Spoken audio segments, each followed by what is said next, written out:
Hey friends, welcome back to Llama Mama Kayla's Yarn Tube. I'm Kayla, and I want to say thank you for stopping by for a visit today. I appreciate that very much. I love spending time with you guys, and I love that you continue to come back and check out my videos and see what I'm up to all the time. Today I am drinking some vanilla cream tea. I made a picture of that maybe yesterday, and I still have about a half a gallon. I'm the only one that drinks that. Here come Phoebe. She heard me start talking. Come on, baby. She heard me start talking, so she had to come running in here. She's like, "Who my mama talking to?" She's so spoiled, aren't you, babe?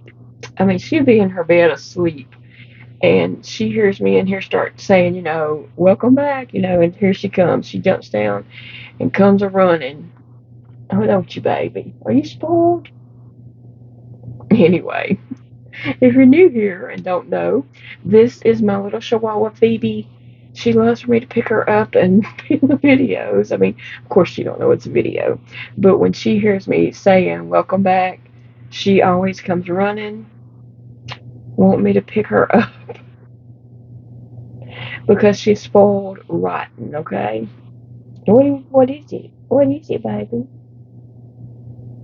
I love you. So, what have I been up to? Well, I told y'all that I was starting a new project that I was really excited about. And so I got a no licky licky, no licky, no, no, no licky. So I got started on my project that I'm so excited about, and I wanted to share with you guys. This is going to end up being like a lot of videos for this project because there's a lot of pieces to this to get it put together. And I hope it turns out like the picture in my head. Isn't that something, Okay, I want to say up front that this was inspired by Twinkie Chan, and this is my version because I'm doing it different. Some things might kind of look a little bit similar, but I'm totally winging it and just making it up as I go. And that's the fun part. Like, to me, that is my that's when I get to use my creativity like that. That's the fun part of crocheting and creating to me. So, what am I doing? I am crocheting a Candyland Christmas. Okay? Candyland Christmas. It is going to have a lot of parts to this, and in the end, I'm going to take it. I hope I get it finished by the fair. I'm confident that I probably will, unless something happens with my health or something that I don't get it finished. But if everything goes as I have planned out, because I had to make myself a schedule of what I need to get done in order to have all this done by the end of this month.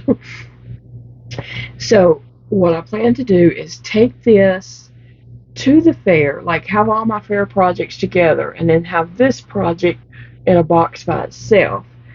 And so this could be entered in Christmas tabletop arrangement, but this is going to be very large, and they may not want it.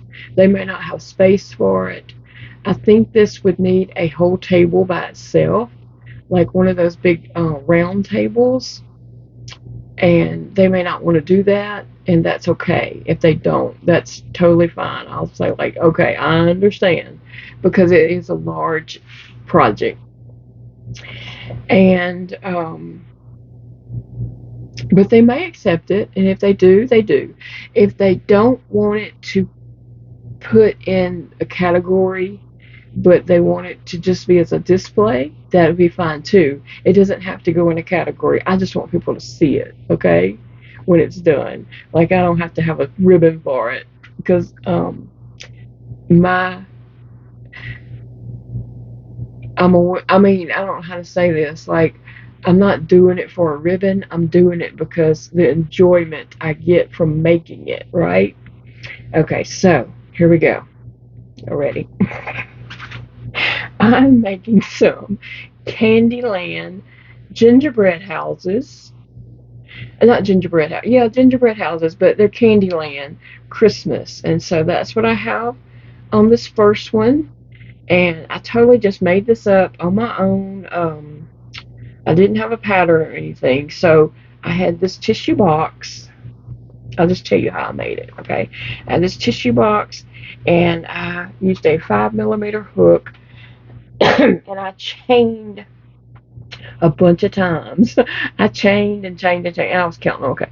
And then it was either too short, too long, or whatever, because yarn stretches, and as you go back and make double crochets, that chain gets longer. So there was lots of times where I chained, did my double crochets back, and then I would wrap it around, and it would be like way too long. So I'd have to take some off and do it again, and I did that like I don't know how many times until I got my number correct. So now I'm chaining 63, and then I'm double crocheting 63 to go all the way around it. It's still kind of stretchy, so it could take a little less, but I'm just going to stick with that for now. So that's what I'm starting with. And then I just double crochet up to the top of the tissue box, and then I fastened off wherever I was. I don't know where I ended at. And I come back and put my yarn in at the corner, and I marked where the corner started and the corner ended, and then I took it off, and put my hook there, and then I double crocheted back and forth. I think I forgot how many, maybe seven rows, and then so I know that here you can see right there. 1, 2, 3. No, I don't know. Well, this one, the next one is my pattern. This one I was just playing around, experimenting. I didn't know what I was doing. This you double crochet this row, half double crochet one row, double single crochet one row. So this one you can't really go by nothing. I was just playing around and trying to get it to the size I wanted it. So I know that you can crochet a triangle, right? Yes, okay.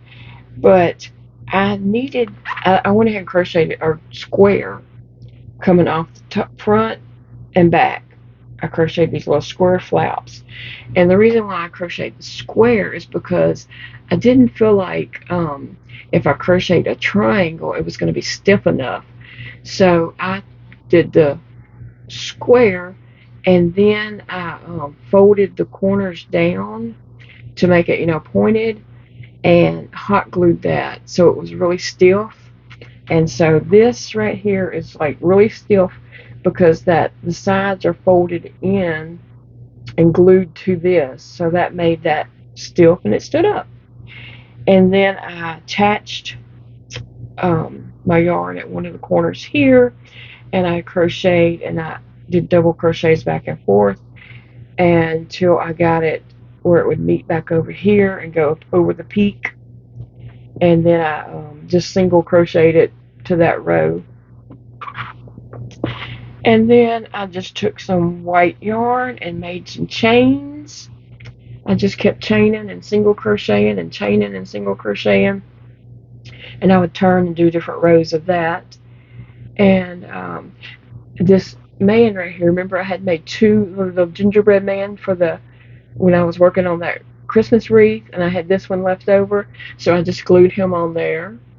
And I made a little door and put a little window on the door, and I put a little wreath there, and then I crocheted these little candies to kind of look like pink peppermint candies. And on the side, I put a window on each side. I'm going to go back and probably put a green bush, and then some pom-poms along the bottom. I'm going to go back and decorate that on up as I make more of these and get to decorating.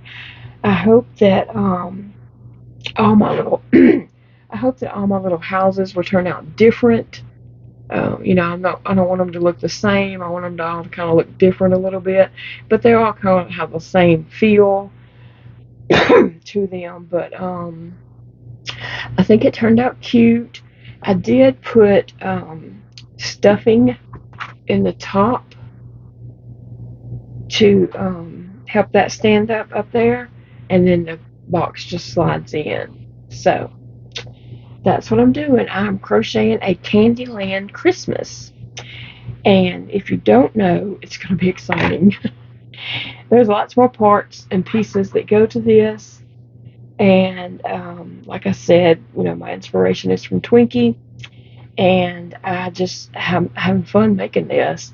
I'm having fun working on it. And I've started on some other pieces that's not finished, but I'm working on them. And so as I finish each piece, I'm going to make a video about it and share it with you guys just so you can see what I make as I go along. And I'll probably title those like Crochet Candyland Christmas. Yeah, parts 1, 2, 3, 4, 5, 6, 7, 8, 9, 10. It's going to be a lot of parts, but anyway, I am so excited about this. I hope it turns out as I'm picturing it in my head. I hope it turns out like that. And if not, we'll just go plan B. Okay. Anyway, so, you know, so like I said, I'm going to take this to the fair, and they may or may not accept it. And if they don't accept it, I totally understand because it's large. So if they do not accept it, I want to display it somewhere because I want other people to enjoy it. So I'm either going to check with the library to see if they want it for a display, and I may check and see if the art crawl, before I started crocheting, I did art. I painted on canvases, and I participated in the art crawl and art shows and stuff like that. And so I'm going to check and see if there's usually an art crawl in December. I'm pretty sure there's usually one in December. Maybe it's October. I don't know. If there's one in December, I'm going to see if I could put it in the art fair, just in one of the art studios, if they have a space where this could just set up as a display. So when people come by and see the artwork and stuff, they could see this. So that's my other two options. And I may even check those options, even if it's in the fair, because I'll get it back from the fair like the next week. I'll enter it on this October the 2nd, and I'll get it back like October the 9th or something like that. So it's only going to be there for a week. And then I'll see if I'll check and see about the art crawl, if it can be displayed there, or and see what happens with that. And then I'll check and see about displaying it as a library.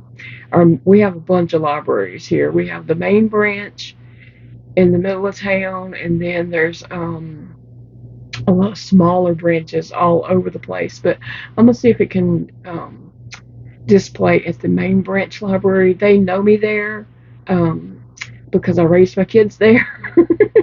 They know me at all the libraries because I raised my kids at all the libraries. We homeschooled for 23 years and graduated both my kids. They never went to school. And so we went to the library weekly, plus we would go for different activities. And the library was just a great resource for a homeschool family. We always went to, you know, when our kids were little, I started them in story time when they were like, you know, 18 months old or something. And so they always went to story time, and then we would go to different activities they would have as they got older for different age groups and stuff. So the people who's been there forever, they know who I am. But anyway, I may check with them and see if this is something they would want to display as a library. And they may not. Thought something was on me. They may not either. I mean, I don't know. It's going to be kind of large, so people may not have the space to do this. And if they don't, I will display it on my dining table, and we're gonna video the mess out of it, okay? Oh goodness. Okay, guys, so I'm gonna let you go. I'm actually headed to the dentist today. I went to the dentist last week and got a quote on some work that I needed done. And oh my gosh, why didn't I become a dentist? I can't afford that. I mean, I can't afford it, seriously.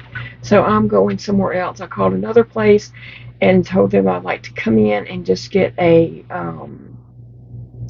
like a, what do you call it?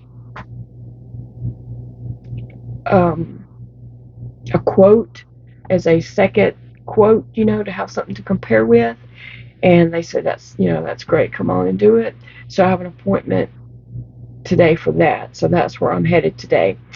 When I went to let me just tell you, I have like a lot of illnesses that affect the teeth. And when I went last week to the dentist, he said immediately, is your mouth always dry? I was like, yes. And he said, yes, you don't have saliva to protect your teeth. I was like, yes. I said, and plus I throw up a lot. And acid is really bad on your teeth. Really bad. And so it's not that I have cavities. I don't have cavities. My teeth just crumble. They just break and crumble. And it's, I don't know. This, we're going to do something. It's to the point where I got to do something. Like I said, I don't have cavities. It's just the teeth are, I guess, I don't know what you call it. He didn't really say. He just said that saliva protects your teeth. And if you don't have saliva, then, it's not good for your teeth. And then I said that about throwing up. And he was like, oh, yeah, acid, it's really bad on your teeth. So that's my plan. I'm going to get a second quote, opinion. I don't know what you call it. But I'm going to get that today and then compare and then make the decision of the two dental places and see which one I'm going to use. I was very, very shocked at the price the first one quoted. I was like, whoa. Like, I was sitting there in her office, not the dentist, but the business office part afterwards, and she was giving me the figures. And we do have dental insurance, but it's still high. Like, yes, okay, I might could pay for this with everything I paid for dental insurance. I don't know, but we do have dental insurance, but it's just really high.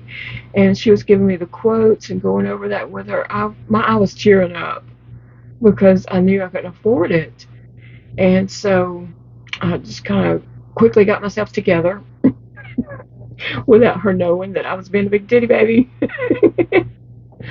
And so I decided to, call somewhere else and just get a second opinion on the pricing quote to see if,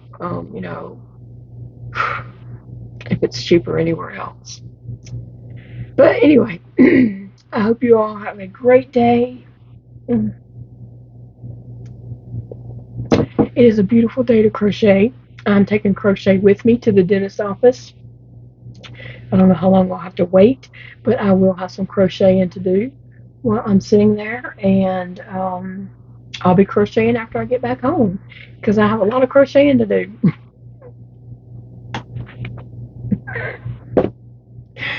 I will see you guys in the next video. I hope you have a beautiful day.